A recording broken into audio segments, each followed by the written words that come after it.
My name is Angela Lowry. I'm the Director of Financial Empowerment at United Way of Summit County, and we're here today in the Financial Empowerment Center here on Kenmore Boulevard to talk with Robert Fenn. Just a little overview, the Financial Empowerment Center, we have a lot of different programs and services here, free one-on-one financial coaching and tax preparation, as well as helping folks get into safe and affordable bank accounts. Robert is joining us today because we often see a lot of folks with Social Security benefits, so we thought we'd invite him here in honor of National Social Security Month to answer some common questions that we receive. Yeah. So Robert, can you tell us a little bit about yourself and your role, and then just give us a little overview about the types of Social Security benefits that are available? Yes, so thank you again, United Way, for having me. This is, even though the weather is a little balmy outside, but we're sunny inside, right? My name again, Robert Fenn with the Social Security Administration. My title is called a Public Affairs Specialist, as you mentioned. That allows me to go out to the public to talk about Social Security benefits. A little background about it for myself: started as a service representative, promoted to what we call a claims representative, promoted to the position called Public Affairs Specialist. So I see those individuals that you also help service here in terms of retirement benefits, disability benefits, Medicare benefits. So that helps me explain those different programs. Retirement benefits. Retirement benefits is based upon the fact an individual has worked a certain amount. Once they've reached that amount, there's an age requirement. Then they can file at a certain age. Then there's disability benefits. And this is where sometimes confusion comes in for individuals, because there's two different programs underneath the disability umbrella, if you will. There's Social Security disability and there's SSI disability. Social Security disability is based upon an individual's work. If they've worked enough, depending on their age, then they're potentially eligible for that benefit. SSI stands for Supplemental Security Income, and that is a general income. And so it comes, Social Security disability is a FICA tax. SSI comes from general revenues. SSI is a needs-based program based upon an individual's income and their resources. So individuals are going to be eligible for one of those programs, and sometimes both, but it's certain requirements for that. And then of course there's Medicare, which is based upon an individual receiving retirement benefits at age 65, or receiving Social Security disability. If they're receiving Social Security disability after 2 years, then that individual is eligible for their Medicare benefits. So that's a little gambit, if you will, about all the different programs that Social Security administers, but thus that's also the eligibility, and there's certain entitlement factors for them to be eligible for those payments. Okay, awesome. So let's dig a little deeper. So we know that there's the retirement side of the house, and then there's the disability side of the house. So let's talk first about the disability side. So how could somebody find out if they're eligible to receive either SSI or SSDI? What's that process like? Yes. And one thing I would say that, which we will hint on later on, is our online services. We do have something called a BEST calculator. An individual can actually just type in their name, just type in their information, age and what have you, and then this will help them navigate to see what they're also eligible for. Now, in terms of the knowledge of knowing what they're eligible for, and for Social Security disability, the individual has to have worked. Now, for the most part, we do service individuals who are age 31 and older, and those individuals have to work 5 out of the last 10 years to see if they're potentially eligible. If someone's less than that age, there's a different requirement based upon how many years of work that they need to be eligible. But for the most part, we see individuals who are older. But that leads me to this point, that a person who's age 20 today has a 1 in 4 chance of being disabled before they even reach their full retirement age. So that's why it's good that we're talking about this now, so that an individual can be aware of that. For SSI, again, that's the needs-based program. For SSI, the person has to be either age 65 or blind or disabled to look to file for SSI benefits. And once they file for SSI benefits, then we go through their resources and their income to see if they still are eligible to receive those payments. Awesome. And how do they go about filing that? Once they realize, yes, they're eligible, what's that process look like? Yes. Once a person decides that they want to file for benefits, then they can contact Social Security in 3 different ways. They can call our 800 number, which is 1-800-772-1213, which is 1-800-SSA-1213. Or they can go to a local office. Now, they can go to whatever office they choose. So even if a person was living in Akron and they decided to go visit a relative in Florida, they can file an application there, just give the Akron address. But they can do it that way, or they can go online to our website at socialsecurity.gov. It's important that I do emphasize that people should understand that when they use their smartphone or they use a computer or whatever way they do, when they get several links when they type in Social Security, make sure they're looking at the actual website, socialsecurity.gov. There are other websites that are legit, and there are some that are not. But we know that ours is the official one, the legit site, socialsecurity.gov. Any of those options will allow them to start the process of filing for retirement benefits, disability benefits, Medicare benefits. All of that can be done, again, telephone, in person, or online. Awesome. And if they go to an office, do they need an appointment, or can they just stop by? Excellent question. Anyone can just walk into the office if they so choose. I'm going to tell them it's best that they do make an appointment.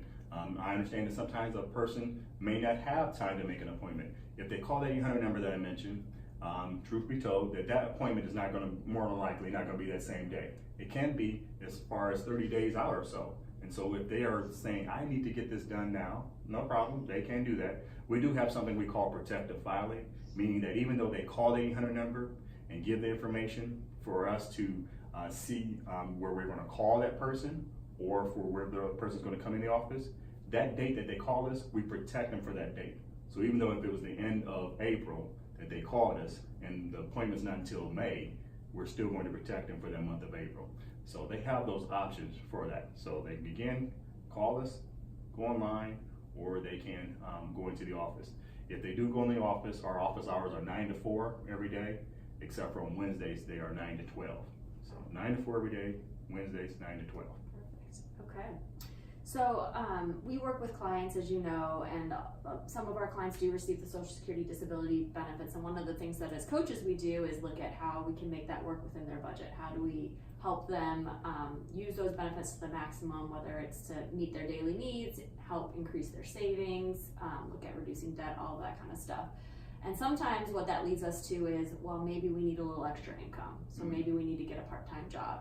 So can you talk a little bit about how that works with the disability benefits? Mm-hmm. So if a person is receiving, well, I'll say it this way, the type of benefit lets us know the type of effect that it could possibly have on the individual's Social Security payments. So my first part I'm going to say for Social Security disability.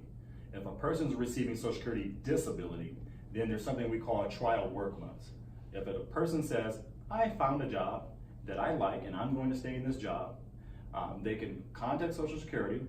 They can then let us know how much they believe they're going to be making. We put that dollar amount on our computer, and then we will give them a receipt that they have reported that. Then we will say to that individual, they can get literature on our website, socialsecurity.gov, how working while disabled, how we can help. That document will let them know there's a dollar amount that we look at called a trial work month. A person can make $880 in 2019, $880 or less, without affecting their Social Security benefits. If they make $881 or more, then that individual, that is going to count as one of their trial work months. The person will get 9 months of making whatever they wish. So I know I'm extreme with this, but if a person was making $5,000, $10,000 a month, that person still could receive that Social Security payment. It's just that once they go over that $880 some, we're going to see, do you have 9 of those months where you've made over that amount? After that 9th month, the 10th month, we're going to say, okay, this person is able to continue to work. Then 2 more payments, and then the check would stop. And there's something we also call SGA, substantial gainful activity. At that point, then the person is allowed to make $1,220.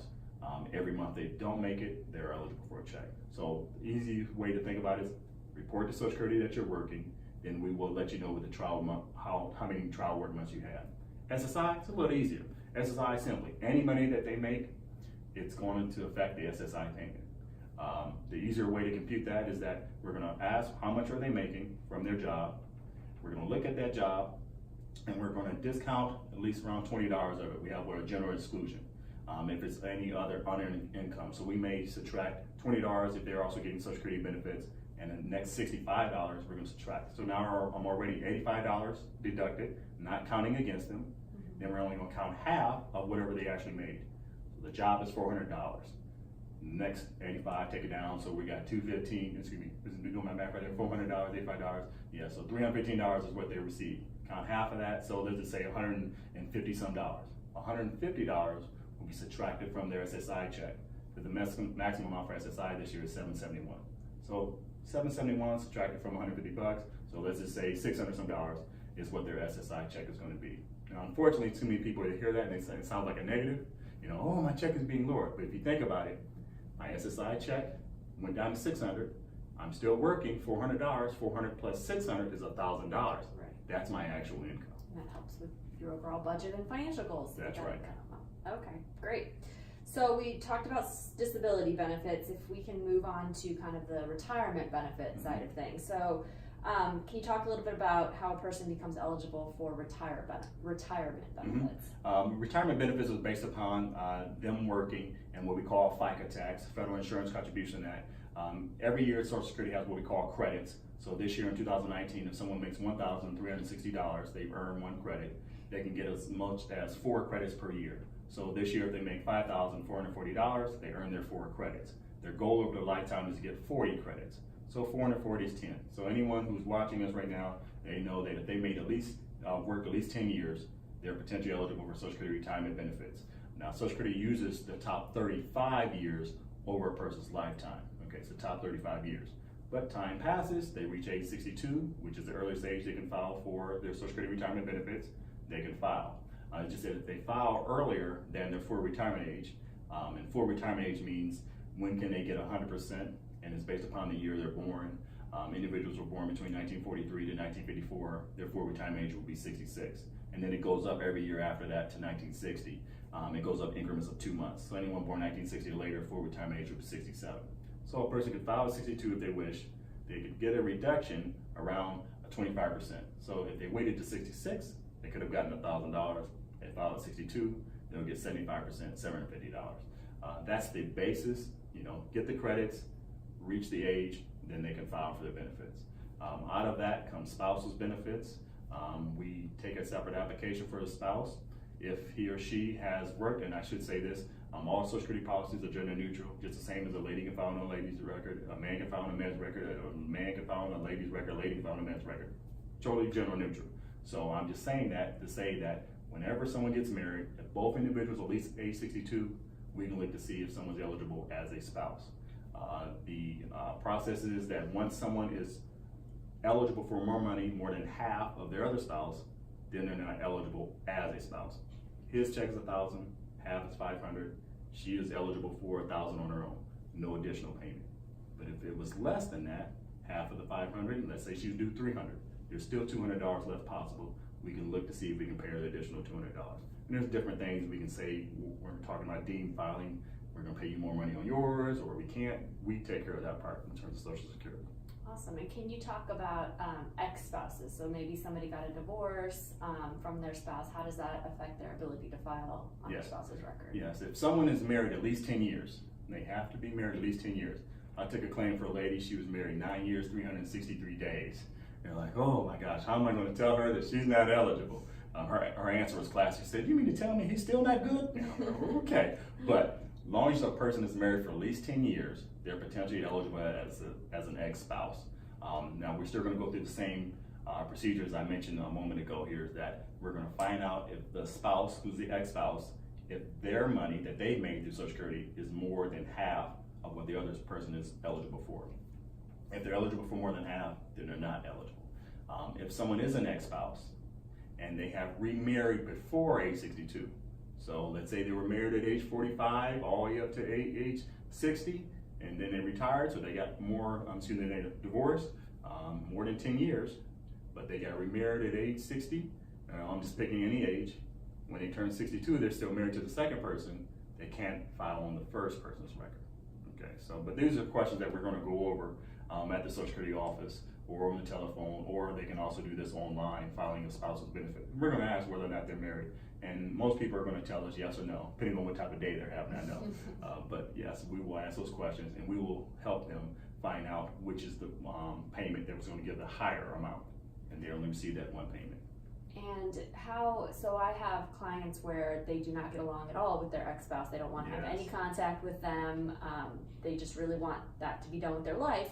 However, they could still benefit from being on their record. does the ex does there have to be any Right. interaction between the exes Yes. for this process Ex to happen? people not getting along. Can you believe that? Yes. So yes, that is true. That is the real world. However, in terms of Social Security, we are not going to contact the ex-spouse.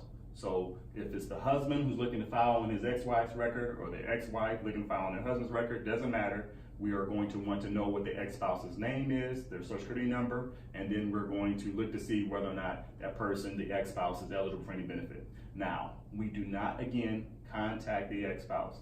The ex-spouse, though, does have the right to contact Social Security to say whether or not Social Security is paying someone else. So we would be able to disclose and say, yes, there is someone else receiving a benefit, but we're not going to say who, your address, or any of that information at all. One of the reasons that we can get information is if the spouse is paying for alimony or child support, which we'll get into. But so that's one of the reasons why we can do that.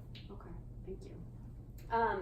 So in terms of retirement benefits, do you have any planning tools or anything, resources on the Social Security website that could help somebody figure out what their options are, when they should take their Social Security benefits, and just in terms of retirement planning? Yes, and on a basic level, we have, again, our best tool, and that's a benefit eligibility screening tool. And what that does is when someone goes in without giving out any of their own personal information, they can answer a series of questions, and it'll guide that person to say, this is the application that you may be potentially eligible for.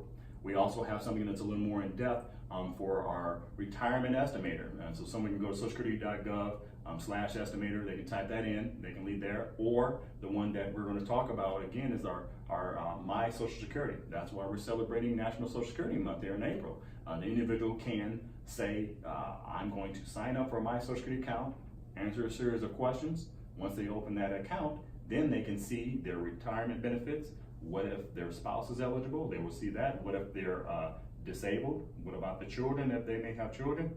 Or at age 62, age 66, or age 70, they will receive all the information. This is our website. Now, the thing is, I want to make sure I emphasize, if someone uses the My Social Security portal, okay, they're getting an account, it's pulling up their actual earnings behind the screen. So it's giving you a good estimate of what you would receive.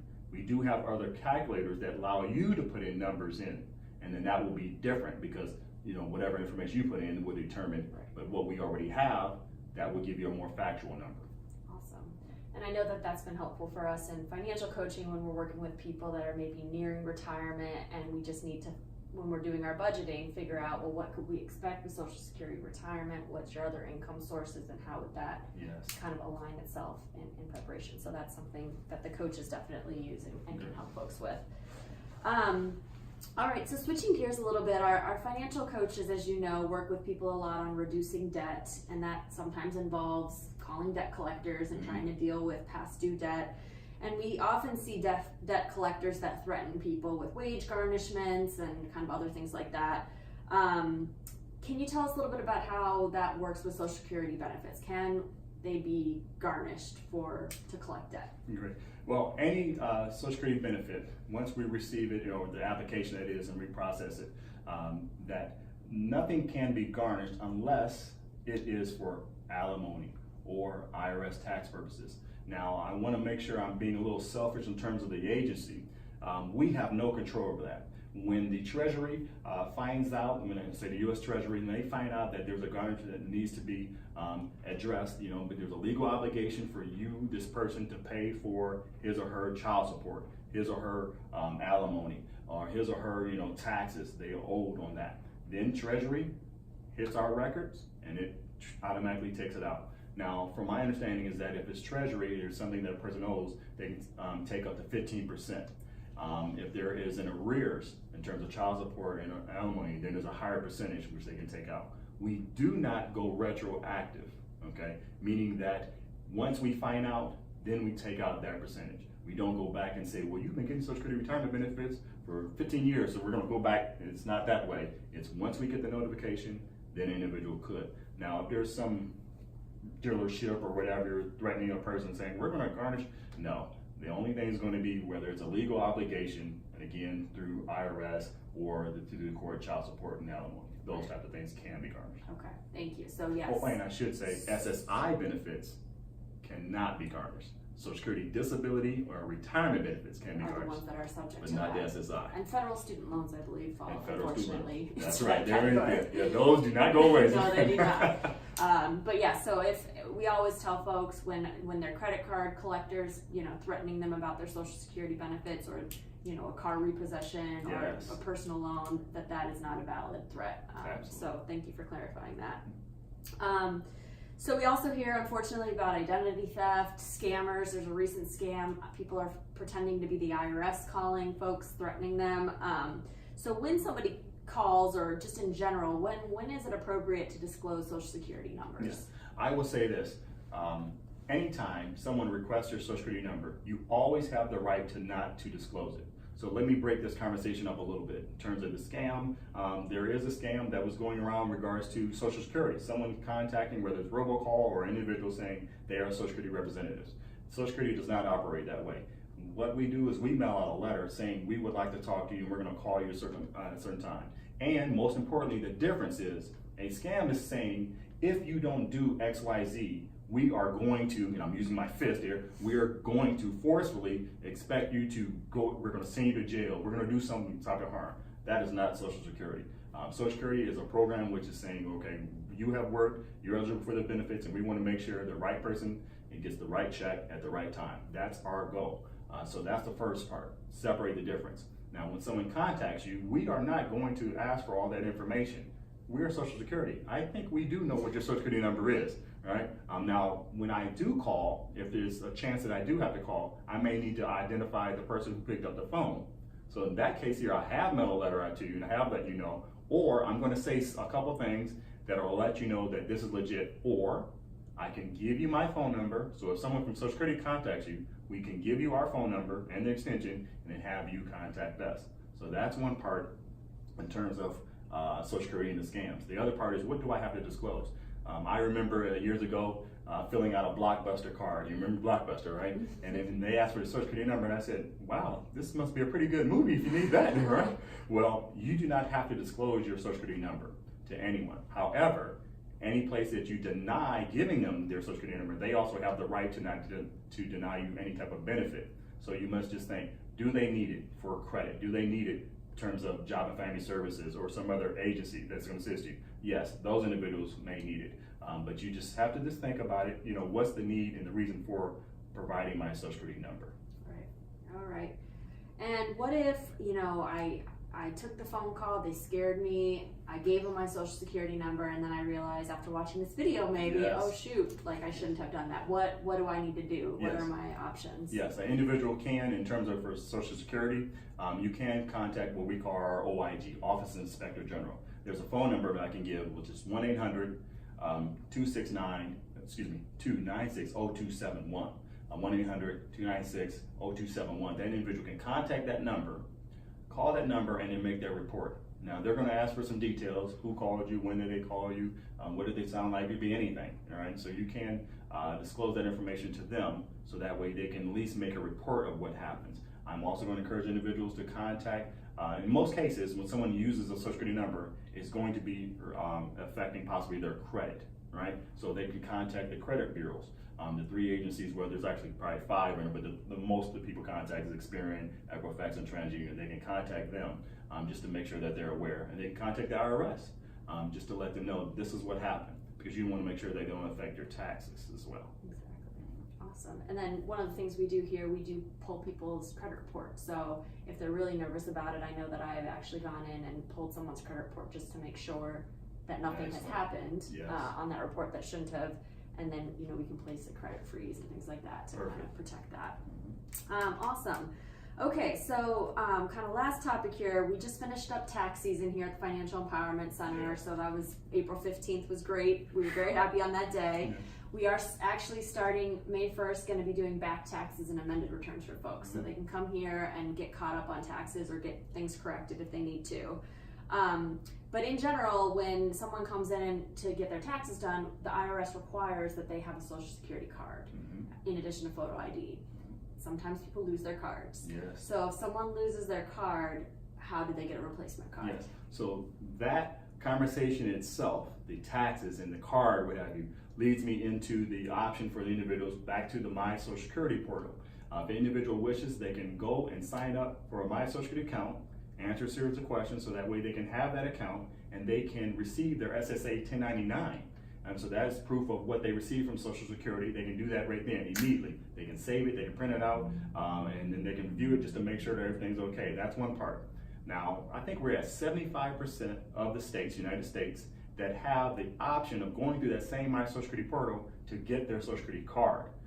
So I'm hoping and that soon enough, Ohio does that. I know Pennsylvania, they're doing it, and Michigan's doing it. And if those states can do it, we can do it too, right? So that's one option if they're in that certain state. But if a person is in Ohio, they can go into any Social Security office, show the office their U.S. passport, driver's license, state ID, or if they're a permanent resident, they can at least show their immigration documents, and that will allow us to reissue that Social Security card. So at this time, they can go into any office wherever they wish, show us the proper ID, and then we can reissue the card. We'll at least let the individual know the card will come out in 10 to 14 days, but it can come a little sooner, depending on how far the person lives and what have you. So, going to our website, you go to our website, you can print out our SS5 document, or they can just go into our office and show their ID. Perfect.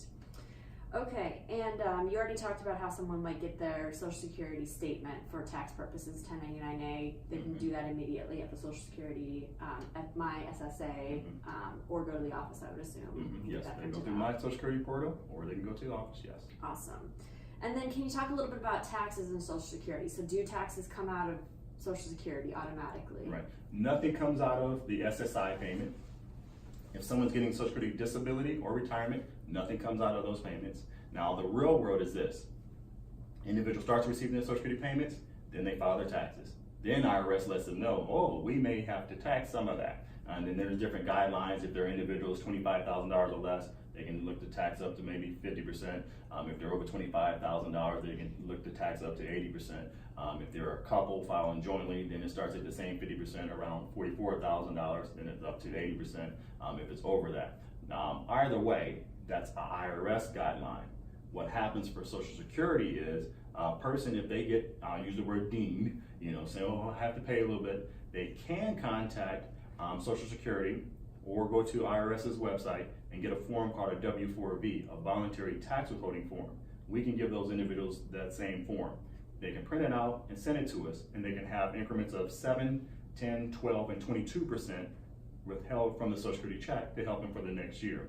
Now, they have total control over that. They can start 7% in February and then change it to 10% in August. And then they can go back to 0 if they wanted to in November.